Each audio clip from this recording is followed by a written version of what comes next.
If you're listening to this, chances are you are in the business of giving referrals, receiving referrals. You're definitely in the world of referrals. What you might not know is there is truly an art form to giving referrals that can change everything. If you want to learn about that, this is going to be the episode for you. This is the Secret Sauce Podcast with Chad Treese and Lacey Moores, where we want to help people build big businesses and live big lives. We think every episode's going to maybe give you one ingredient that you could add to your recipe to create your own secret sauce. Let's get into it.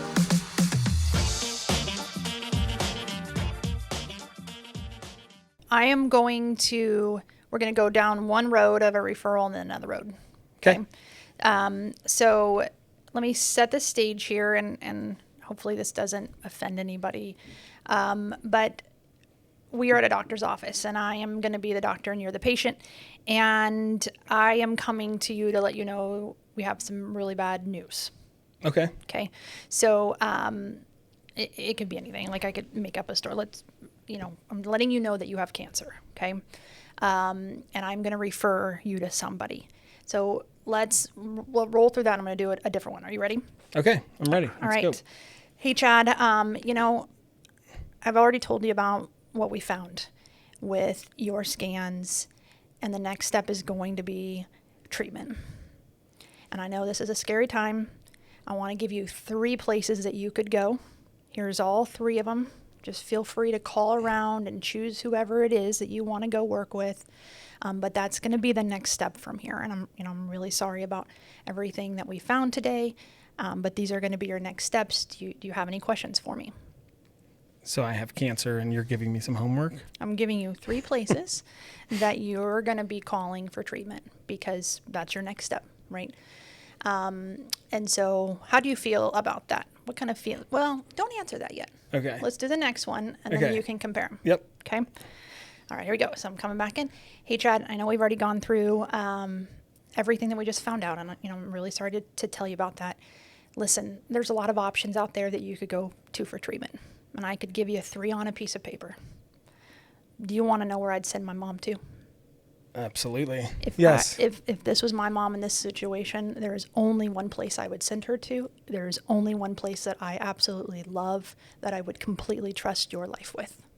And in fact, I can give you that information, but I'm close with them. I'd love to actually call them. I'd love to have them reach out directly to you and set that appointment so they can get you in their schedule. How does that make you feel? Way different, for sure. Yeah, I mean, if I'm still in the role play. Yeah. Tell me the difference between the 2. Okay, so we're out of the role play now, and I can just be honest with you. Yes, the difference is night and day. But the example number 2, for sure, automatically, I feel a little bit more at peace that there is, somebody has a plan, right? And that I don't have to come up with the plan, and that the plan doesn't give me more work to do. Sure. I want to know that there's an expert that has things handled. Absolutely. And I don't know what questions to ask when I call. How do you pick, right? An oncologist or whatever. I wouldn't know what questions to ask. I wouldn't even know where to begin. It's like when we sit down with first-time home buyers and ask, what question, right off the bat, do you have any questions? And almost everybody 9 times out of 10 says what? Yeah. I don't even know what I don't know. Don't even know where to start. Right, exactly. So sending me to go ask questions that I don't even know and then try to make a comparison, I'm probably not going to call. I'm definitely not going to call all 3. How do you even pick, right? Do you pick out of the 3 whoever's the first one listed and start call? It just opens up so much confusion. Right. Right? And what should I be doing? And what's the right way? I don't know how to pick between them. What's going to be the difference? It's just so much.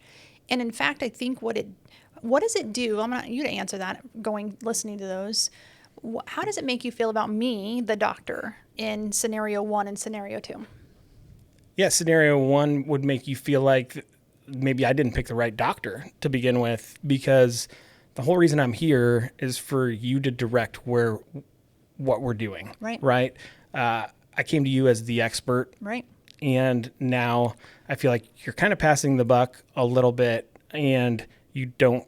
It moves you down in my mind as far as an expert. Sure. I'm now thinking of you a little bit less as an expert, and really just somebody who's like can deliver some news and say, okay, here, go do this thing, and I'm going on to the next. Right. Versus I'm involved, I care, and I've done the work to make sure that the next step is also one that is, is gonna, not it's going to be enjoyable to go like to an oncologist probably, but Sure. That the next step in this process has already been predetermined for me, and that they feel really, really confident about it. Like, so it just instills confidence in me, and your choice in me, right? Like you Totally. have confidence in your choice and who you're working I have with. confidence in the plan. I have confidence in you. Absolutely. Yeah, it's night and day different for sure. Right.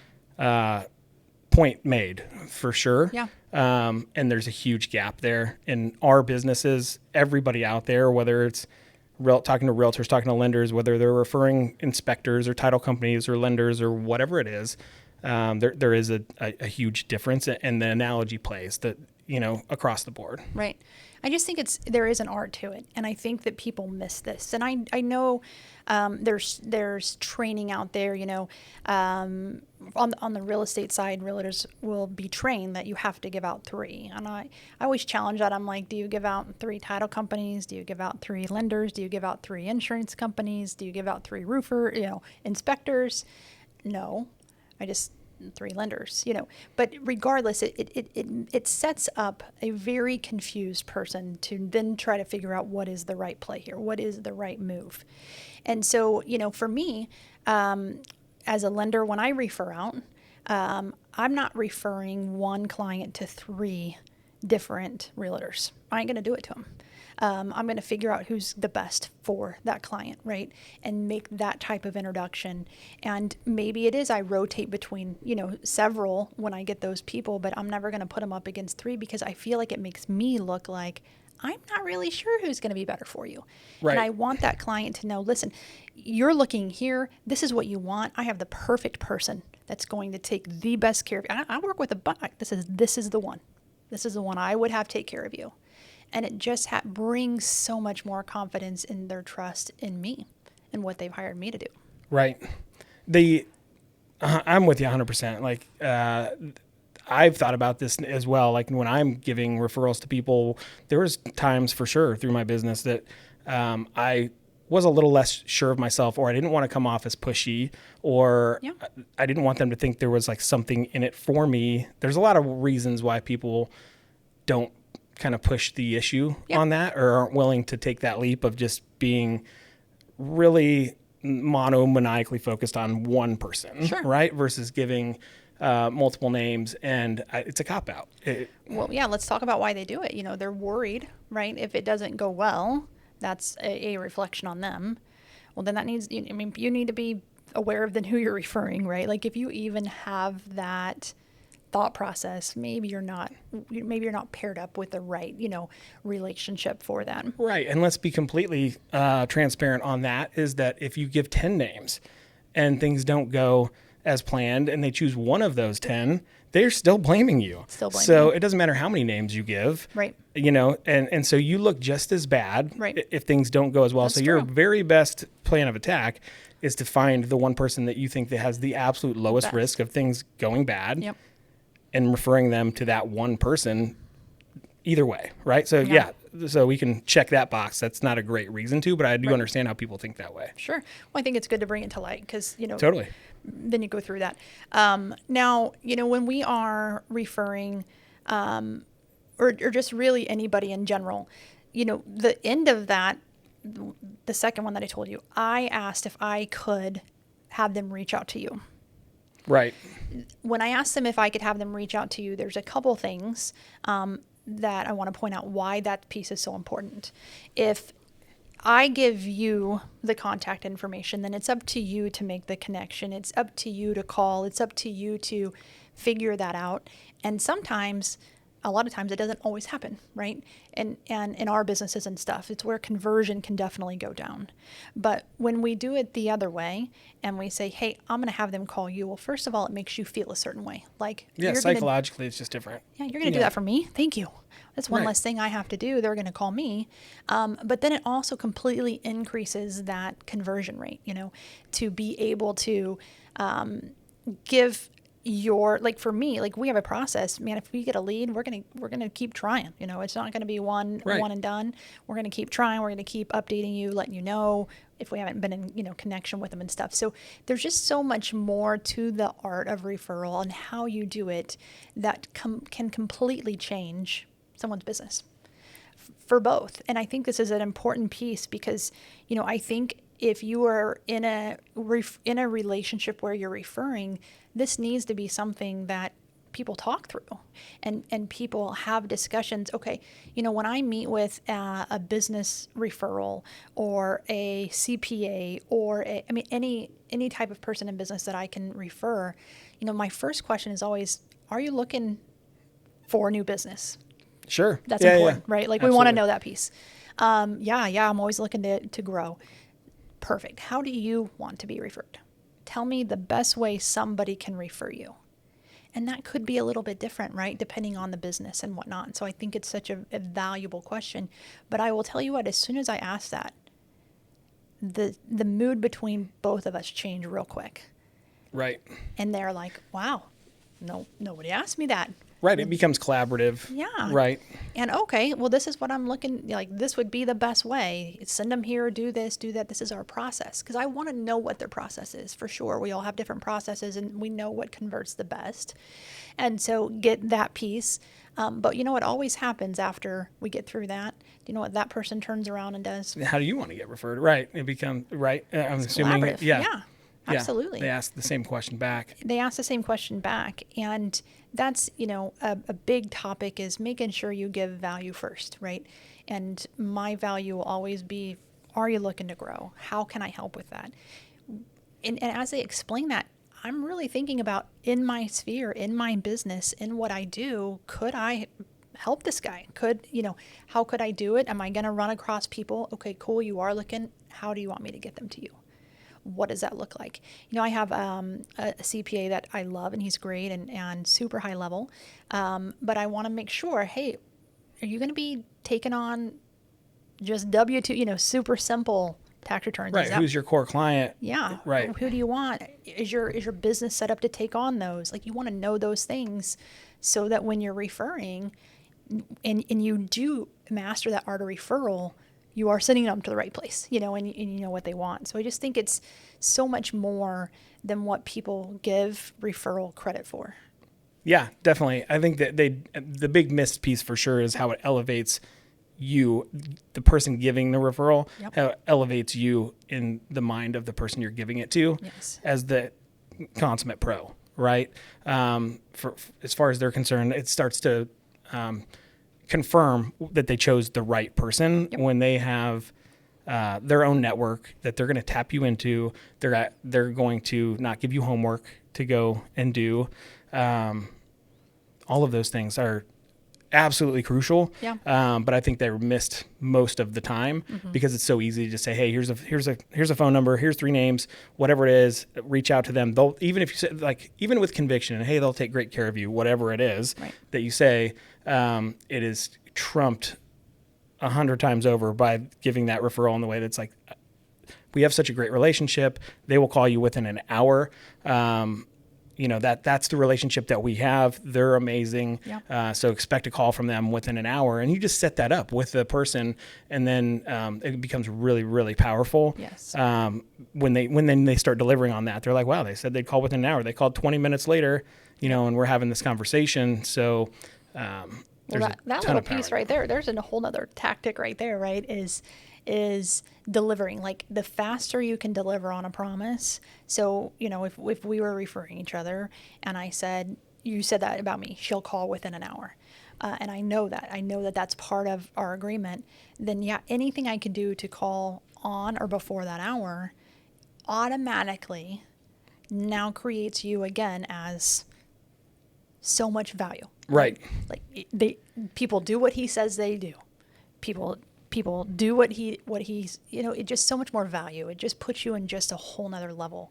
And now people know that you're the trusted person for all these things, not just if you're the realtor here, the real estate side or this or that, like you're the go-to for all of it. Yeah, for me, when you give a referral that doesn't have the conviction to it, that doesn't have the system process to it, what it really does is it shows a lack of confidence, I think, and it creates a lack of confidence in the person that you're giving that referral to, which is huge. And I just think, man, if you can come off with that that air of confidence, it Changes just is going to everything. elevate you in that person's mind. And to me, that's everything. Instilling confidence in people that they made the right choice by hiring you, because you're just delivering in every way. They didn't know that they hired you to also deliver their network of people. And then they start rolling that out. It's like really rolling out the red carpet for people. Makes it huge. Well, I hope this helps. I think we could go on and on and on about the value behind, a good referral. But I think no matter how long you've been in the business, you can sometimes fall into the easy slope, right? The easy, or you could have been really good and kind of like not gotten away from it. I think thinking truly about who you're in business with. Do we align? Do we grow something amazing? And are we on the same page? And then continuing to work on that. I have an insurance guy that we have worked together for years, but we meet together and we talk about how we do with conversion. And he'll ask me, how is my team doing? Can we do better? Is there anything, that we can change to get better? Like constantly working on those things to figure out how to fine tune it, how to make it better. Yeah, I think that, continuing to make it collaborative, right? As you go along, because you're going to have tweaks to it. For me, it's the fine details. Like, yes, you can run a great business by doing, pretty good at giving referrals. The art, by making it an art form, by really tapping into these things, is when your business shines so much more above the average, right? It's those fine little details that people feel like they're taken care of at a completely different level, and it makes them feel different. And that's what it's all about. In my mind, when at the end of the day, it's all about how you make people feel. And this just makes people feel completely different. And you will be surprised. They will start referring you, those clients that you referred, they will become because now you've given them an example of how a great referral looks. Now they have just subconsciously, they have a great idea of how to refer to you. They're not going to give 3 names for a realtor. That customer is going to be so blown away and has seen what the power of a great referral looks like. And then you're kind of just paying it forward, right? Well, they don't remember what you said, but they sure remember how you made them feel. Right. Yeah. Officially, people will forget what you said. They'll forget what you did, but people will never forget the way you made them feel. As Maya Angelou quote is my favorite. Sorry, I didn't mean to correct you, but it's my favorite cliche. It's my favorite quote in the world. So if there's one quote that I would correct you on, it would only be that one, but it's super powerful. It is. Right. And this is definitely, it just hits the nail on the head on that. I'm glad we talked about it today. Guys, if you're going to do one thing from this episode, just really look at who your partners are right away. Look at who your partners are. And if you're referring with anything that shows any lack of confidence whatsoever, just start making those little tweaks. Super simple things to do. It will pay huge dividends for your business. Absolutely. Thanks for tuning in, guys. Thanks, guys. Share this with anybody that would find it helpful. We appreciate it, and we will see you in a couple weeks. Thanks. Guys.